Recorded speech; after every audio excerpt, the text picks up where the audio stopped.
Good morning students. इस video में हम कक्षा 7 की हिंदी बाल महाभारत के 26वें पाठ शांति दूत श्री कृष्ण का अध्ययन करेंगे। इस पाठ को पढ़ने से पहले हम आपको बता दें कि यदि इस चैनल को अभी तक आपने सब्सक्राइब नहीं किया है तो चैनल को सब्सक्राइब अवश्य कर लें, बेल आइकन दबा दें, वीडियो को अधिक से अधिक लाइक और शेयर करें जिससे कि आपके दोस्त भी इस वीडियो का पूरा लाभ उठा सकें। और इस पाठ को ध्यान से पढ़ने के बाद आप इन पाठों पर आधारित प्रश्नों का उत्तर स्वयं खोज लेंगे और ये कहानी आपको मालूम हो जाएगी तो परीक्षा में आपको उत्तर लिखने में बहुत ही आसानी होगी। तो आइए हम पढ़ते हैं पाठ 26 शांति दूत श्री कृष्ण। देखिए, पिछले पाठों में बच्चों ने आपने पढ़ा है कि श्री कृष्ण कौरवों के पास पांडवों की तरफ से शांति दूत बनकर के जाने के लिए तैयार हो गए हैं। वो कौरव और पांडवों के मध्य होने वाले युद्ध को रोकना चाहते हैं, यही प्रयास है श्री कृष्ण का। तो आइए हम पढ़ते हैं इस पाठ में इस बात को। शांति की बातचीत करने के उद्देश्य से ही श्री कृष्ण हस्तिनापुर गए। उनके साथ सात्विक भी गए थे। रास्ते में कुछ स्थल नामक स्थान पर वह एक रात के लिए विश्राम करते हैं। हस्तिनापुर में जब यह खबर मिली कि श्री कृष्ण पांडवों की ओर से दूत बनकर संधि चर्चा करने के लिए आ रहे हैं तो धृतराष्ट्र ने आज्ञा दी कि नगर को अच्छी तरह से सजाया जाए और संपूर्ण नगरवासियों को आदेश दिया कि वह द्वारिकाधीश श्री कृष्ण के स्वागत की धूमधाम से तैयारियां करें। दुशासन का भवन दुर्योधन के भवन से भी अधिक ऊंचा और सुंदर था, इसलिए धृतराष्ट्र ने आज्ञा दी कि उसी भवन में श्री कृष्ण को ठहराने का प्रबंध किया जाए। लेकिन श्री कृष्ण जब हस्तिनापुर पहुंचते हैं तो पहले श्री कृष्ण धृतराष्ट्र के भवन में गए, फिर धृतराष्ट्र से विदा लेकर वह विदुर के घर गए। कुंती वहीं कृष्ण की प्रतीक्षा में बैठी हुई थी। कृष्ण को देखते ही, चूंकि कुंती पांडवों के साथ वनवास में नहीं गई थी, श्री कृष्ण को देखते ही उन्होंने अपने पुत्रों की याद करते हुए और श्री कृष्ण से सुंदर वचनों में कहा कि उनसे विदा लेकर वह दुर्योधन के भवन में गए। दुर्योधन ने श्री कृष्ण का शानदार स्वागत किया और उचित आदर सत्कार करके भोजन का न्योता दिया। श्री कृष्ण ने कहा, राजन, जिस उद्देश्य को लेकर मैं यहाँ आया हूँ वह पूरा हो जाए तब मुझे भोजन का न्योता देना उचित होगा। यह कहकर वह विदुर के यहाँ चले गए और वहाँ भोजन करके विश्राम किया। इसके बाद श्री कृष्ण और विदुर में आगे के कार्यक्रम के बारे में सलाह मशविरा होने लगा। विदुर ने कहा कि उनकी सभा में जाना आपके लिए उचित नहीं है। दुर्योधनादि के स्वभाव से तो आप परिचित ही थे। उनका भी यही कहना था कि वे लोग कोई न कोई कुचक्र रचकर श्री कृष्ण के प्राणों तक को हानि पहुंचाने की चेष्टा कर सकेंगे। विदुर की बातें ध्यान से सुनने के बाद श्री कृष्ण बोले, मेरे प्राणों की चिंता आप ना करें। दूसरे दिन सवेरे दुर्योधन और शकुन ने आकर श्री कृष्ण से कहा कि महाराज धृतराष्ट्र आपकी प्रतीक्षा कर रहे हैं। इस पर विदुर को साथ लेकर श्री कृष्ण धृतराष्ट्र के भवन में गए और वासुदेव के सभा में प्रविष्ट होते ही सभी सभासद उठ खड़े हुए। श्री कृष्ण ने बड़ों का विधिवत नमस्कार किया और स्वयं अपने आसन पर बैठ गए। राजदूत एवं संभ्रांत अतिथि सा उनका सत्कार किया गया।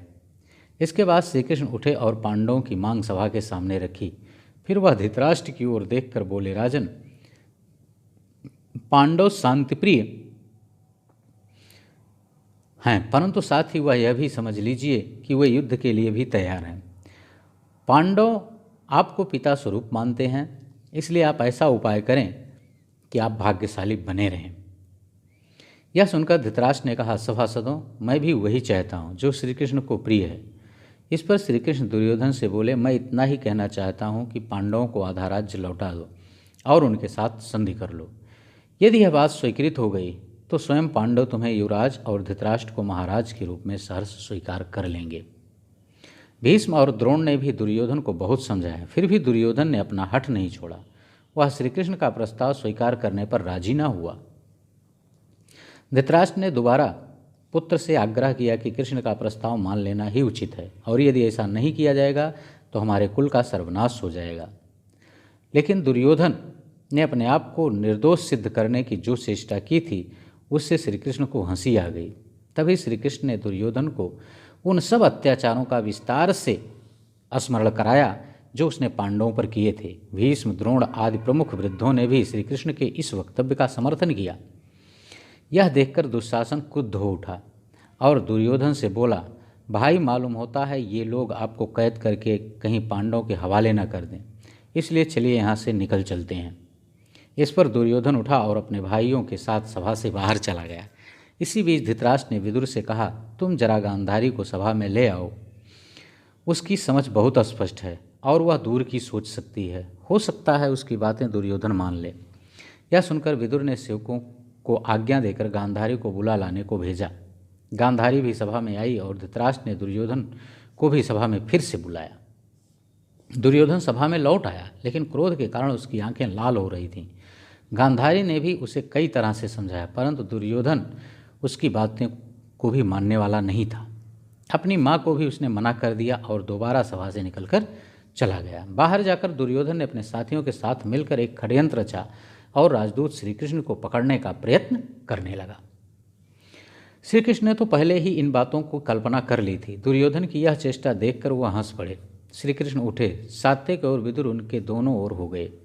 सब सभासदों से विधिवत आज्ञा ली, सभा से चलकर सीधे कुंती के पास पहुँचे और उनको सभा का सारा हाल सुनाया। कुंती बोली, हे श्री कृष्ण, अब तुम्हें मेरे पुत्रों के रक्षक हो। श्री कृष्ण रथ पर आरूढ़ होकर उपलब्ध की ओर तेजी से रवाना हो गए। युधिष्ठिर युद्ध अब अनिवार्य हो गया था। श्री कृष्ण ने हस्तिनापुर से लौटते ही शांति स्थापना की जो थोड़ी बहुत आशा थी वह भी समाप्त हो गई। कुंती को जब पता चला कि कुलना से युद्ध छिड़ेगा ही तो वह बहुत व्याकुल हो गई। चिंता के कारण व्याकुल होकर के कुंती अपने पुत्रों की रक्षा का विचार करती हुई गंगा के किनारे पहुंची, जहाँ कर्ण रोज संध्या बंदन किया करता था। मध्याह्न के बाद कर्ण का जब पूरा हो गया तो उसने यह जानकर असीम आश्चर्य हुआ कि महाराज पांडु की पत्नी और पांडवों की माता कुंती ही उसका उत्तरीय सिर पर लिए खड़ी हैं। और जब कर्ण को यह बात पता चली तो उसने शिष्टतापूर्वक कुंती का अभिवादन किया और कहा, आज्ञा दीजिए, मैं आपकी क्या सेवा करूं। इस तरह कर्ण की बातों को सुनकर कुंती ने गदगद स्वर में कहा, कर्ण, यह न समझो कि तुम केवल सूतपुत्र ही हो। न तो राधा तुम्हारी माँ है, न अधिरथ तुम्हारे पिता। तुमको जानना चाहिए कि राजकुमारी पृथा की कोख से तुम उत्पन्न हुए हो। तुम सूर्य के अंश हो। थोड़ा सुस्ताने के बाद वह फिर बोली, बेटा, दुर्योधन के पक्ष में होकर तुम अपने भाइयों से ही शत्रुता कर रहे हो। धृतराष्ट्र के लड़कों के आश्रित रहना तुम्हारे लिए अपमान की बात है। तुम अर्जुन के साथ मिल जाओ, वीरता से लड़ो और राज्य प्राप्त करो। वे भी तुम्हारे अधीन रहेंगे और तुम उनसे घिरे हुए प्रकाशमान हो जाओगे। कर्ण माता कुंती का यह अनुरोध जब सुना तो वह बोला, माँ, यदि इस समय मैं दुर्योधन का साथ छोड़कर पांडवों की तरफ चला गया तो लोग मुझे ही कायर कहेंगे। अब जब युद्ध होना निश्चित हो गया है तो मैं उनको मझदार में छोड़कर नहीं जा सकता। यह आप मुझे कैसी सलाह दे रही हैं? आज मेरा कर्तव्य यही है कि मैं पांडवों के विरुद्ध सारी शक्ति लगाकर लड़ूं। मैं तुमसे असत्य क्यों बोलूं? मुझे क्षमा कर दो। लेकिन माँ, तुम्हारी भी बात एकदम व्यर्थ नहीं जाएगी। अब मैं यह करूँगा कि अर्जुन को छोड़कर और किसी भी पांडव के प्राण नहीं लूँगा। या तो अर्जुन इस युद्ध में काम आएगा या मैं, दोनों में से एक को तो मरना ही होगा। शेष चारों पांडव मुझे चाहे कितना भी तंग करें, मैं उनको नहीं मारूंगा। माँ, तुम्हारे 5 पुत्र हर हालत में रहेंगे, चाहे मैं मरूं या अर्जुन, लेकिन हम दोनों में से एक ही बचेगा। बाकी 4 तो रहेंगे ही, इसलिए आप चिंता ना करें। अपने बड़े पुत्र की ये सारी बातें सुनकर कुंती का मन बहुत विचलित हुआ, परंतु उन्होंने उसे अपने गले से लगा लिया और बोली, तुम्हारा कल्याण हो। कर्ण को इस प्रकार आशीर्वाद देकर कुंती अपने महल में चली गई। ओके बच्चों, बस इस पार्ट में इतना ही।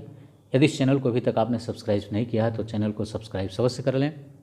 इसके अगले वीडियो में हम अगले पार्ट को लेकर पुनः आपके समक्ष उपस्थित होंगे। Okay, thank you.